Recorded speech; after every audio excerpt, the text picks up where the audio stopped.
Welcome back to Spotlight. It is my pleasure to have under the spotlight tonight Mrs. Patricia Childs. She's the administrative pastor of the New Testament Church of God. And Ms. Darlene Baptiste. She is the CEO of the Health Services Authority, the BVI Health Services Authority, and they're both members of the executive team for Project Eden. Welcome to Spotlight. Thank you. Thank you so much. I'm It's- delighted. It's good to see you. And you're doing a great thing. You're creating a center for victims of domestic violence. Now we have the Family Support Network. Correct. Is domestic violence growing? Why we need an additional facility? Oh, quite so.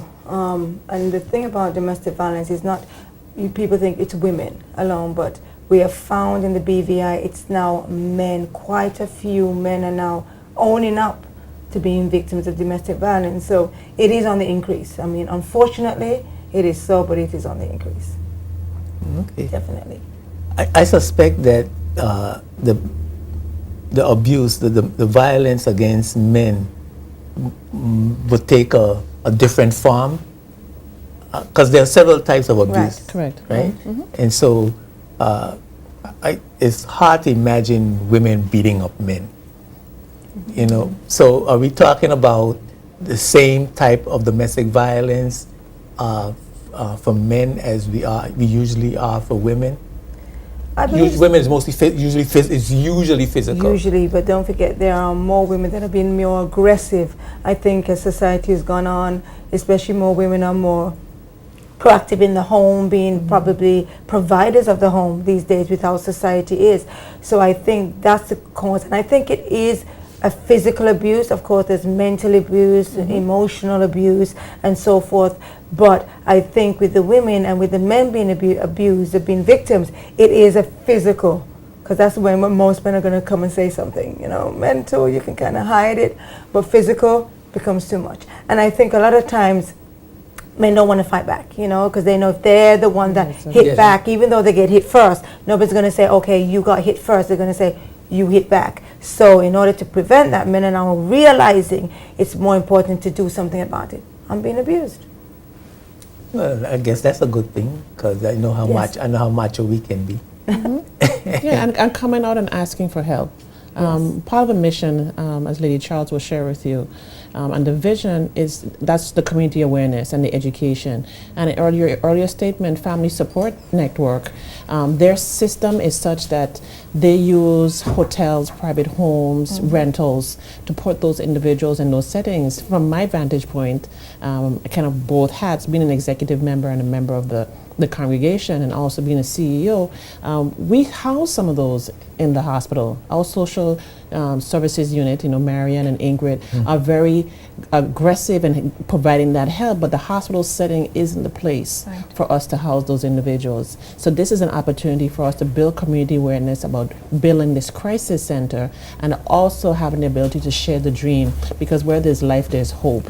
So we have an ability to bring them into a safe environment and then again prepare them to return them back to the community. And I think certainly the preparation to return to the community is a significant part Right. of the program.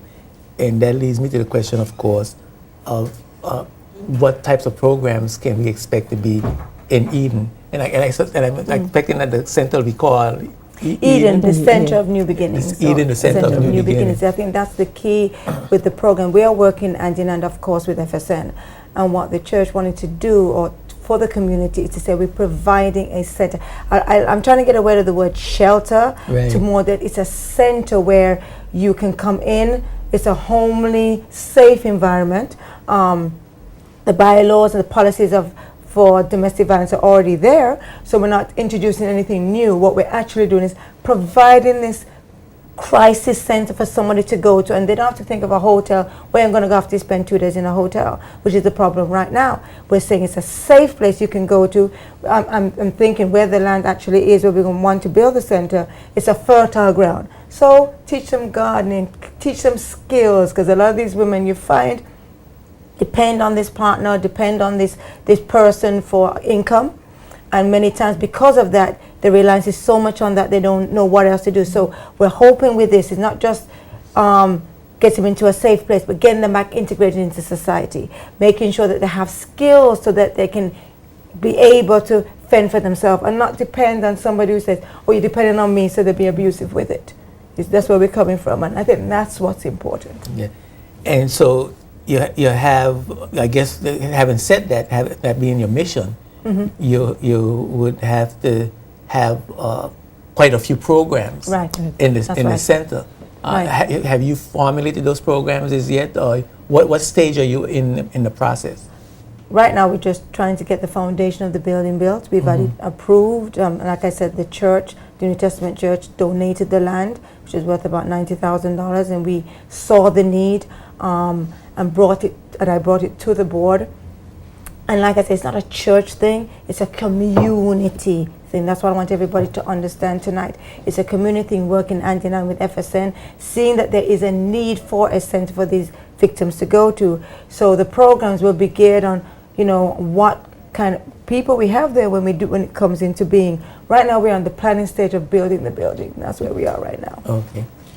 So those things will be formulated, and I suspect you'll have social worker, resident counselors, of course, and of course skilled personnel to teach the various certain skills. Right. But from a social responsibility, I think we all have a responsibility to the community. For us to be on the lookout for those who are less fortunate and those in need. So on the solution side. On the solution side. Not only it's not only government's responsibility. The parameters are there from government. We have the Domestic Act, the protocols back from 2011. So we have those fundamental pieces.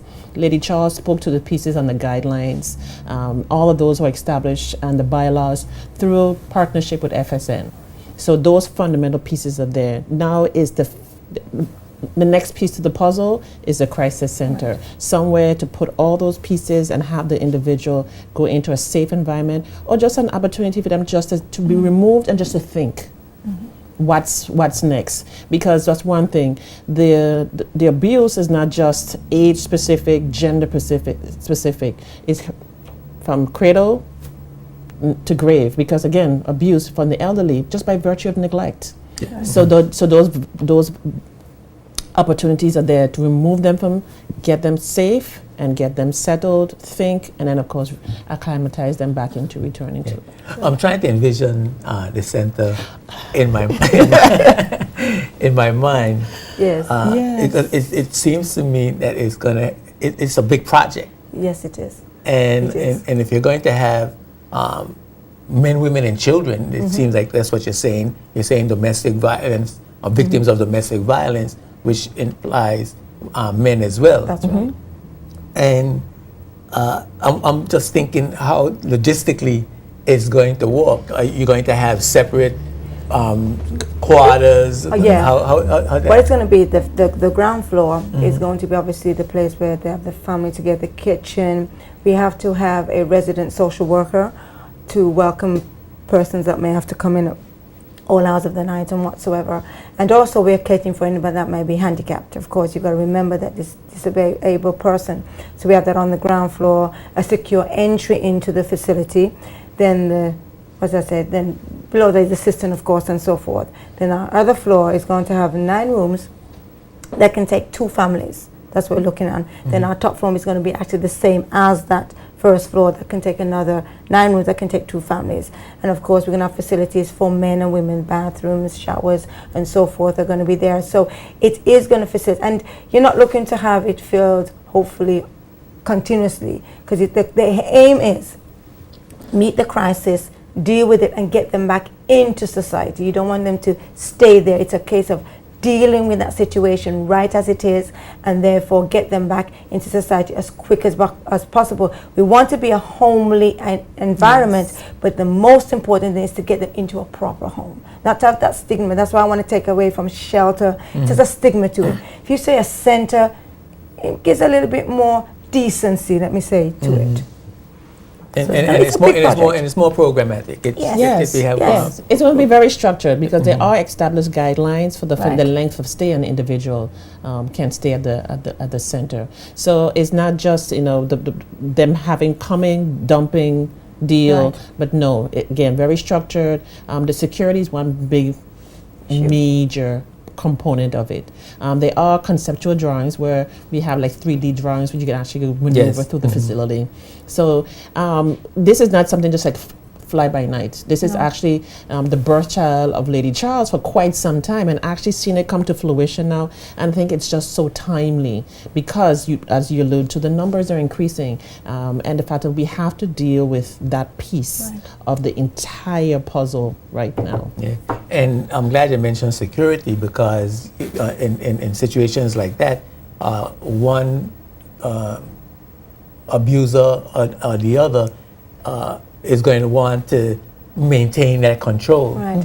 and prevent the one person from leaving, and you have a physical altercation, and so you go into an area that is supposed to be safe.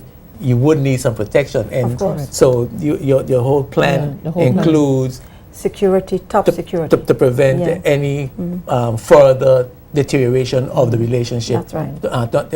In regards to violence. Yeah. Right. Yeah, because the building is elevated to the fact of where even if you drive a vehicle and you could stand on, you can't get to the first level of the or entrance way. The balconies are cut off.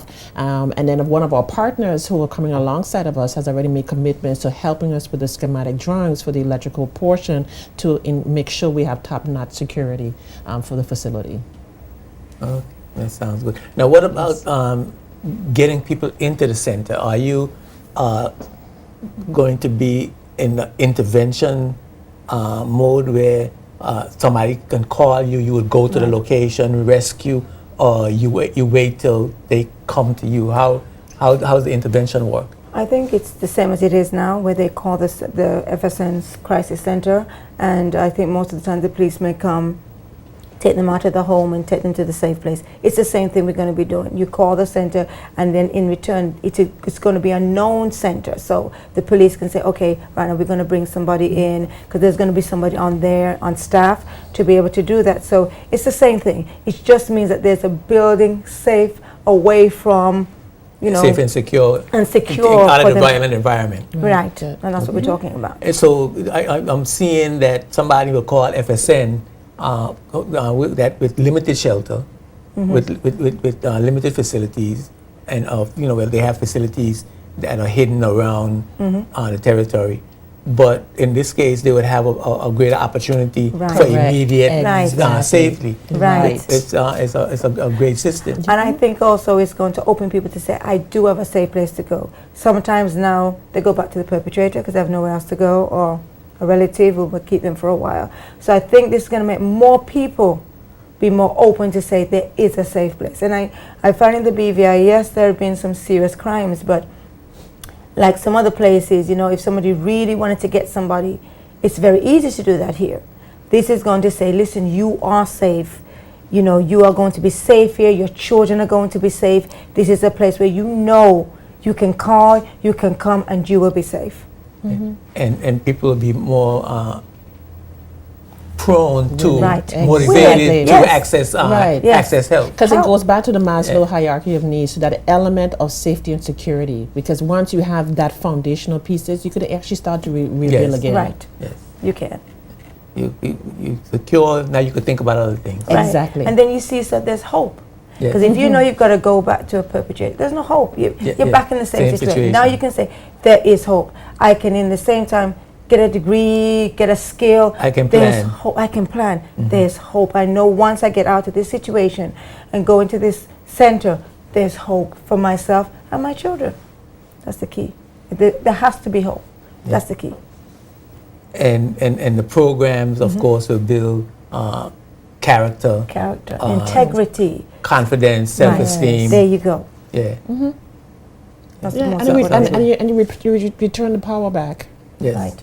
Yeah. Yeah, You regain your personal power. yeah, and you get to that place of where you could start getting things realigned, and I think because we fail to recognize that it can happen to anyone at any time. Yes.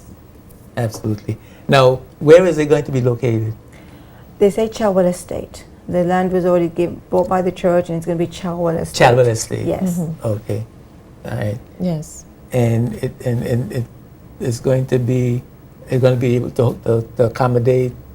It's going to be, if it's 18 rooms, it's going to be 36 families. And 36 it's completely finished. 36 families. Wow. Right. Yeah. That's The drawings are complete. Permits Permits are done. We just need to start. We need the donations. We're going to be setting up a website, and all those things are coming into being. Okay, that was my next question. Sorry. So you're ready to break ground. Yes. You're But ready we to need break. the I haven't funds. broken ground yet, No. but you're ready to break ground. That's right. And funding. Funding. Is that a challenge? Or is that something you're trying to help get people to to make a contribution? I won't say it's a challenge because right now this is the opportunity. The executive committee we sat. We're formulating our strategy of how we move forward. I think this is kind of we're using you as a springboard to get the message out and the awareness, the community awareness, and then just share the vision. I think now that we have all these things in place and aligned, so now we can actually go to the community and say, this is the structured piece, because I don't think everyone wants just to give the funds right now, kind of willy-nilly. Again, we want to be very systematic and assure that the donations will be secured and they go in for the purpose for which it's intended. Right. Well, I mean, this is certainly, from what we're hearing tonight, excellent idea and something that is definitely needed, and something that would be a great asset to the community. Right. So I expect that people will just give. Yeah. So your funding strategy, what is that? The church is investing some, and the church is asking for contributions. Right. What we did, contributions can be anywhere. It can be donations. Of course, we're going to need materials. So we're looking not just for the foundation. Of course, we need $100,000 to start that foundation. Of course, your system and so forth. But you can contribute by your time. You can contribute by your skill, Yes. donating Material. a window, donating a chair, donating a bed, a shower, a toilet seat. These are things that we're looking for, and this is why we want to get the community involved, the skilled persons, the contractors, the plumbers, the electricians. All of these people can be a part of it by donating materials or even their time. That's what we want everybody to be aware. It's not just funding, because after the building is finished, it's got to be funded for it to continue to work. We want this to be not just on paper. It must now become a reality, because domestic finance is a reality. It's out there. It's not a dream. It's there. So this has to now become a reality, and therefore this is how churches can come together and be a part, because it's not a church thing. I want the BVI tonight to know it's a community thing, because it's a community problem. And so the church is saying, this is what we're doing. We're giving you the land. We're setting the foundation. Come and help. Yeah. And immediately we need $100,000 to start the foundation. we need a lot of 2x4. Yes. steel. Yeah, but we're looking at the new way. Plywood. Yeah, we need a lot of that. You can do it that way. For because the foundation, right? Right. Yes. But right now we've already set up an account for it that they can call the church and get the account, because you can go directly and put it into the account. That's what we need. That's what we need to say right now. Right, we how do have how that. can we contribute? You can call the church. We can give you the account number. It's a Bank of Popular Bank right here, and you can donate. When the website is structured, it's been constructed, you're going to be able to go on the website, do it through PayPal, credit card, straight there that way. And on there, you'll be able to see the progress of the building. Yes. So people be aware, this is not a fairy tale. This is reality. Okay. And when are you expecting to break ground? When I get the $100,000. You know, we want to get that in. I mean, do you have a tentative timeline? I mean, you know, we said the first quarter. We were really trying to do it by mid January to the end of January.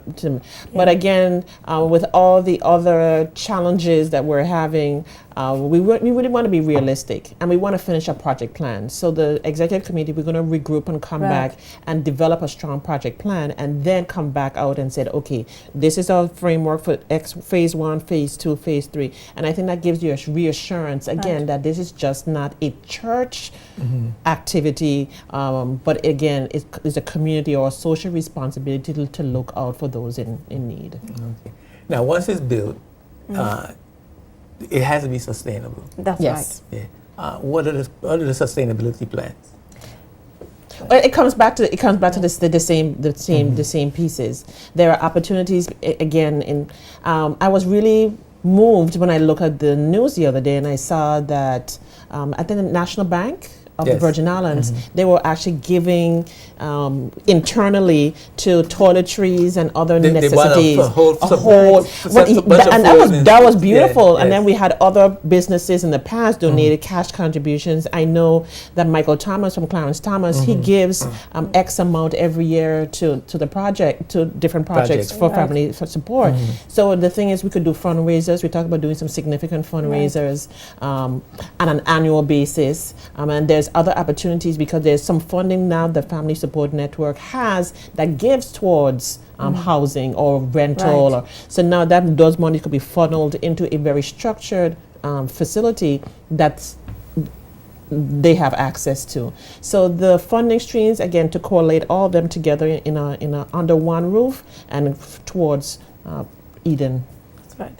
Okay, cool. We finally entering the clock. Anything that I forgot to ask, or anything that you want to get out that because I get no let us forget. No, I think my main thing is to let people be aware that domestic violence is in the BVI. They need a place. These victims need a secure place, and I want the BVI to understand it's not a church project, it's a community thing, that if we work together, we can sustain it. Yes, I'm going to go outside of the BVI and seek donations that way, and because we're people that we know that we can seek donations for, but it must come from home. If we can see it coming from home and we can start it from there, they can be aware, everybody can be a part of this. It's going to be legitimate. Like I said, the website is going to show everything. Our vision, our mission, our purpose is to get these victims back into society, get them safe and secure, and that more people be willing to say that they're going through this. That's great. And persons can call. For information and numbers. 494-5771, or our email is icwc@surfbvi.com. Okay. And of course, I pledge my outlets. Yes. Thank radio, you. Thank you. And Thank you Spotlight so and much. Umoja. Thank You can come you. anytime. Thank I have no you. bureaucracy. Just Appreciate just it. give me a call and We will do that. come on, and we could talk about the progress. We could Right. That would be maybe even do a wonderful. little telethon, a radiothon, or We hold you to that. We sure will. You know, We definitely and, hold you to that. and, I'll write it down. You write it down. You make a note. I don't. And like Very I good. said, if they come, they can get the bank number, the Bank Popular number. If they If want they to call you, they can just just call make- and they can make the donations that way if they That- want that to. way it's So done. people know it's just for that. And there's accountability, of course, what you donate. And volunteer. Yes, and Looking volunteer. for For volunteers. And if you got skills and you can help us, just call. What skills, what time, what materials you can donate. God bless you for that. Okay. And if you can't remember the numbers, you can call the New Testament Church of God. All our numbers are right there. All the numbers are right there. Yes. Mrs. Childs, Thank you so much. Sister Baptiste, it's been a real pleasure. Thank you so Good to much. be And here. all the best. Always. I'm looking forward to seeing you again and working sure with will. you both to make this a reality. It's a really important event for our community. Amen. Thank you. Thank you so much again. My pleasure. We're going to take a break for a word from our sponsors. When we come back, we're going to talk with Saskia Barnes from Barnes PR. We're going to be talking about Global Entrepreneur Day and what it means for us to become entrepreneurs and start to do business in our country. Keep it locked right at the Spotlight. We'll be right back after these words from our sponsors.